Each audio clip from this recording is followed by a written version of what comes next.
बस अब जो है वो सिर्फ और सिर्फ ये मैच होगा और इस मैच में क्या होगा ये जैसे जैसे आगे बढ़ेगा मामला तो क्लियर हो सकेगा। तो हमारे एक्सपर्ट्स हमारे साथ मौजूद हैं। तो जी एक तो ये कि बॉल फर्स्ट संजय मंजरेकर यही बता रहे थे कि जो भी टीम जीतेगी, और ऐसा लग रहा था कि शायद टॉस जीतती जो है वो फौरी तौर पे, और वो जल्दी थी बहुत ज़्यादा सूर्य कुमार यादव को, उन्होंने कहा जी हम तो बॉल फर्स्ट करेंगे। लेट्स सी क्या कहते हैं। बिल्कुल सलमान, देखें जैसा मंजरेकर ने भी कहा जब वो पिच रिपोर्ट दे रहे थे कि ये थोड़ा सा ड्राई है। जो इससे पहले जो विकेट्स थी वहाँ पे वो कह रहे थोड़ा सा ग्रास था उस पर, ये थोड़ा सा ड्राई अगर है तो यहाँ पे स्पिनर्स का रोल आई थिंक बहुत इंपॉर्टेंट होगा। फिर अगर जो ड्राई विकेट होती है वहाँ पे स्पिन ज़्यादा होता है बॉल। तो अब ये देखना ये है कि क्योंकि हम इतना अच्छा स्पिनर्स को नहीं खेल रहे, हमारे जो बैटर्स हैं वो अगर आप पास में भी उठा के देख लें तो वो स्पिनर्स को इतना अच्छा नहीं खेल रहे। अगर अदर साइड अगर आप देखें इंडिया, वो स्पिनर्स को वो बहुत अच्छा खेल रहे हैं और वो खेलते भी हैं। तो आई थिंक इसमें जो है ये बड़ा एक इम्पोर्टेंट चीज़ होगी। दूसरा हम पहले जो बैटिंग हम कर रहे हैं इसमें ये देखना ये होगा कि अब स्टार्ट मतलब वही हम जो पिछले मैचेस में भी बात करते रहे हैं कि फर्स्ट 6 ओवर्स जो है वो बहुत इंपॉर्टेंट है। पावर प्ले जो है उसमें हम कैसे क्रिकेट खेलते हैं और जिस तरह की हम, और उसमें ये देखना ये होगा कि आया हम वही सेम कॉम्बिनेशन से जाते हैं जो बैटिंग ऑर्डर है, या कि हम उसमें थोड़ा सा चेंज करते हैं। क्योंकि उसमें ये है कि हमारे टीम वही है लेकिन उसमें कॉम्बिनेशन उसमें किस में जाते हैं। क्योंकि हमारे देखें साहबजादा फरहान को अगर देखें और उसके बाद साइम अयूब देखें, ये कंसिस्टेंट मतलब उस तरह से परफॉर्मेंस दो के साहबजादा फरहान ने लास्ट मैच में इंडिया के अगेंस्ट जो है वो रन्स किए हैं, 50 किया था, लेकिन वो उस सिचुएशन में वही आ जाता है कि वो फिर जब 2 से 3 विकेट्स गिर जाते हैं तो एकदम से वो भी जो है वो बॉक डाउन कर जाता है। ये आ रही थी बात, खबर आ रही थी कि जी साइम को जो है वो थोड़ा शायद उनका भी बैटिंग ऑर्डर चेंज होगा। तो आपको लग रहा है कि ये थोड़ा बजाय वन डाउन आने के वो आगे मतलब ये नहीं जा सकते हैं कोई चौथे 5वें नंबर पे या छठे नंबर पे? देखिए सलमान, आई थिंक ये करना भी चाहिए क्योंकि T20 में स्पेशली जब विकेट टीम प्रेशर में तब आती है बैटिंग साइड जब विकेट पे विकेट गिरती है। तो हमें जो देखने में आ रहा है पिछले मैचेस में कि बिल्कुल साइम अयूब बिल्कुल टच में नहीं है। वो ऐसे लगता है समटाइम कि वो बिल्कुल जैसे वो गिव अप कर देते हैं ना कि बस ठीक है मैं तो एज ए बॉलर खेल रहा हूँ। तो फिर उसका आप नंबर चेंज कर दें क्योंकि जब विकेट पे विकेट गिरती है तो आपके जो नीचे वाले बैटर्स हैं वो एकदम से वो बॉक डाउन कर जाते हैं, उन पर प्रेशर आ जाता है। फिर आपके क्या होता है कि फिर आपने अगर वो सर्कल में ही वो चीज़ हो जाए फिर आप डबल माइंडेड हो जाते हैं कि अब मैंने बॉलर को चार्ज करना है या अपनी विकेट, क्योंकि अगर खुदा ना खास्ता वहाँ पे आप खेलते हुए तीसरी विकेट भी आपकी गिर जाए तो टीम, जैसे हमने बांग्लादेश के अगेंस्ट देखा एक टाइम पे हम लोग 10 ओवर्स में हमारा 50 भी नहीं था और मेरे ख्याल गालिबन 4 आउट हो चुके थे इस तरह। तो वो चीज़ जो है ये अब देखनी पड़ेगी कि हमारा फर्स्ट 6 ओवर्स बहुत इंपॉर्टेंट है। फिर उसके बाद जो है वो भी हम इतना अच्छा नहीं खेल रहे क्योंकि तब स्पिनर्स का रोल आ जाता है। अच्छा, अब मुझे पांड्या जो है वो नहीं है, ठीक है। अब उनकी जगह जो है वो एक तो ज़ाहिर है रिंकू सिंह को उन्होंने ऐड किया है, शिवम दुबे हैं। रिंकू सिंह का यही एक तो लेफ्ट हैंड बैट है plus right arm off break जो है वो भी करा लेते हैं। उत्तर प्रदेश से इनका ताल्लुक है और Kolkata night Riders, Kings 11 Punjab से खेलते रहे। आपको क्या लगता है कि पांड्या के ना होने से जो है वो एडवांटेज कोई आएगा? क्योंकि शुरू में जो पाकिस्तान के खिलाफ मैचेस हुए उसमें पांड्या ने विकेट्स लिए नहीं। असल में अगर देखा जाए तो शुरू के नए बॉल उससे 1-2 ओवर करवाते थे, फिर पुराना बॉल उसने बहुत कम किया। तो मेन आके बीच में उनको एडवांटेज जो ज़्यादा होता था कि जिस चीज़ के लिए उसको पहले 2 ओवर कराते आके ब्रेक थ्रू मतलब उसने लेके दिए। उसका मतलब आपको इतने बड़े मैच में थोड़ा प्रेशर वाले मैच में नए बैट्समैन को या नए प्लेयर को डालना थोड़ा उसके लिए मुश्किल होता है। तो उनका होगा कि वो मिडल में आके भी फिर वो जिस तरह की हिटिंग करते थे, जिस तरह लेके चलते थे, एक सीनियर होने के हिसाब से तो उनको ज़्यादा कॉन्फिडेंस था वहाँ पे, ये उसका थोड़ा फ़र्क पड़ेगा। तो लेकिन यही है कि जो हम पहले बात कर रहे थे, पहले 6 ओवर में अगर रन्स कम भी होते हैं तो हमें विकेट कम से कम देने चाहिए। मेरे ख्याल में अगर शुरू में देखा जाए, जिस तरह हम बात करें साइम अयूब की, पिछले मैच में इंडिया के मैच में जिस तरह फ़खर और दूसरा साहबजादा फरहान खेले हैं, तो मेरे ख्याल में तो ये दोनों आएंगे। उसके बाद फिर 10 ओवर में आपके यानी कि 90+ अगर स्कोर हो रहा है तो आपको लगता है कि जो मैंने इनसे भी पूछा था कि साइम को भी थोड़ा जो है वो लेट भेजा जा सकता है? वो उनको तो थोड़ा लेट भेजना है क्योंकि उसके बेचारे की फॉर्म नहीं है। उनको हम प्रेशर में भेज के फिर वही उसके साथ होता है। तो अगर वो मतलब सही शॉट भी मारने के चक्कर में देखा होगा, पिछले में उसका फेवरेट शॉट था जिसपे वो आउट हुए थे। तो जब आपकी लक साथ ना दे रही हो, थोड़ा आप पे प्रेशर हो, तो आपको थोड़ा पीछे भेजना चाहिए। मेरे ख्याल में जो पीछे इन्होंने भेजा है इसलिए लेफ्ट राइट का कॉम्बिनेशन उन्होंने बनाई रखा, तो इसलिए थोड़ा कहता अभी आज के मैच में जो सुनने में आया कि इनको थोड़ा और नीचे करेंगे तो जो बैट्समैन नीचे से हिटिंग अच्छी करते हैं उनको ऊपर लेके आएंगे। तो ये भी लग रहा है कि हारिस के भी आपको लगता है कि शायद बाद उनको भेजें, हारिस पहले आ जाए? नहीं, वो तो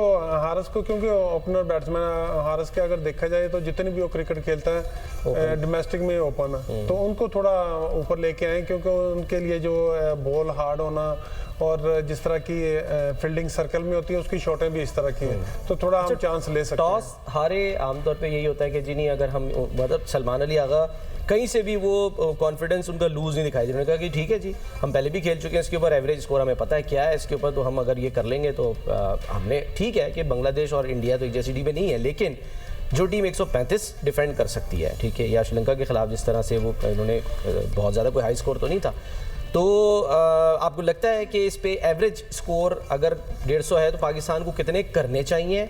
और कोई फर्क नहीं पड़ता, टॉस हार गए तो डजंट मैटर। नहीं, उसमें तो अगर आपको टॉस का जो है ना आपके हाथ में नहीं है, बॉल और बैट आपके हाथ में है कि आपने किस तरह करनी है, बैटिंग आपने किस तरह करनी है, आप उस पर चांस ले सकते हैं। एज ए प्रोफेशनल आपकी पहले बॉलिंग आए बाद में आए, आपको अच्छे एरिया को हिट करना। जब आप अच्छे एरिया को हिट करेंगे, जब डॉट बॉलिंग करेंगे, T20 में जो बॉलर की ज़्यादा स्ट्रेंथ यही होती है कि जब वो 2-3 बॉल डॉट करता है, बैट्समैन जो होता है वो फिर कोई गलती करता है, शॉट मारने जाता है, फिर उसको चांस मिलता है। अगर आप खुद ही शुरू के ओवर में आउट करने जाएंगे तो क्योंकि T20 मैच है, इसमें आपके पास इतना मार्जिन नहीं होता कि आप सेट होके उसके बाद फिर आप इनिंग्स को लंबा करें, उसको बिल्ड करें। तो उसमें यही होता था, बैट्समैन ने अटैक करना होता है, बॉलर ने उससे गलती करवानी होती है। वो यही होती है कि प्रेशर उस पर यही आता है जब आप डॉट बॉल ज़्यादा करते हैं। आपने देखा कि जब पाकिस्तान पे प्रेशर आता है, हम जितनी ज़्यादा डॉट बॉलें खेलते हैं, जो बॉलर हैं जितने भी उनके हैवी हो जाते हैं ऊपर, जैसे उनको बाउंड्री लगती है फिर वो बॉलर बचने के चक्कर में 1-2 शॉट खाता है, जिससे कॉन्फिडेंस जो बैट्समैन का और ज़्यादा होता है, फिर वो अटैक करता है आराम से। इसमें सलमान मैं एक चीज़ ऐड करूँगा और देखें कि अब क्योंकि अगर आप देखें तो पांड्या जो है वो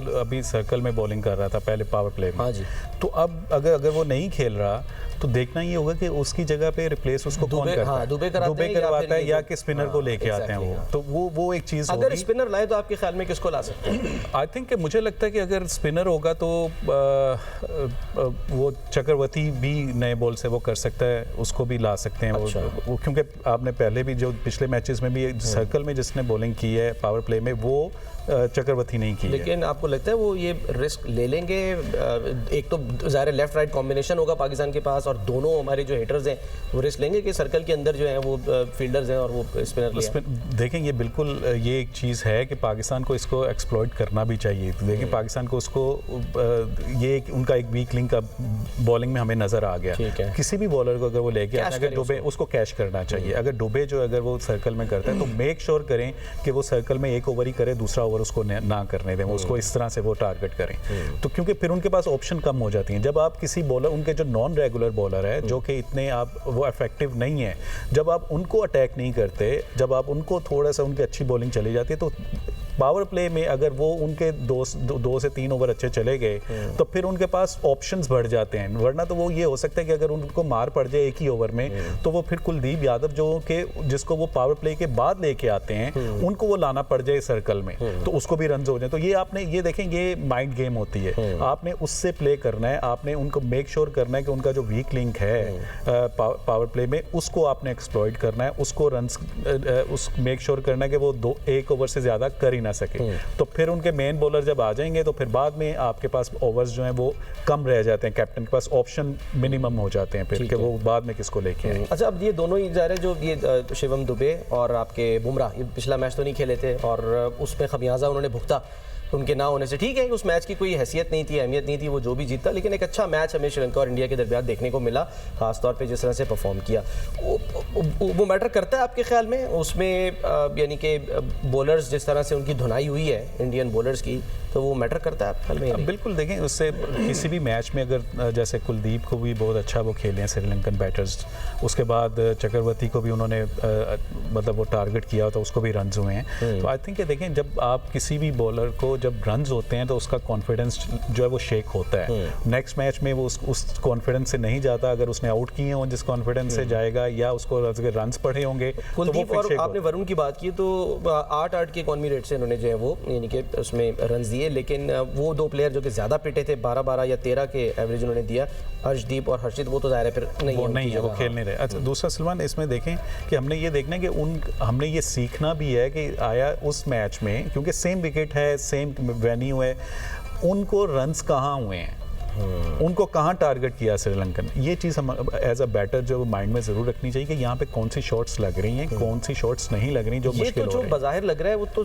जो आप भी यही बात कर रहे थे कि सामने ज़्यादा अच्छे शॉट्स लगे हैं सामने। तो, और हमारी जो गलतियां थी पाकिस्तानी बैटर्स की वो ये थी कि आप सीधी गेंदों को जो विकेट में आ रही है आप उनको क्रॉस खेलने के चक्कर में आप आउट करें। क्रॉस बैट देखें यहाँ पे इतना आसान नहीं है, और जहाँ पे बॉल थोड़ा सा स्लो होता है, जो अगर ड्राई विकेट होती है तो थोड़ा सा स्लोअर साइड पे विकेट होती है, तो वहाँ पे हमेशा जो क्रॉस बैट शॉट्स हैं वो मुश्किल होती हैं। वहाँ पे टारगेट अगर जितना आप सीधा करेंगे वो उतना आसान होगा।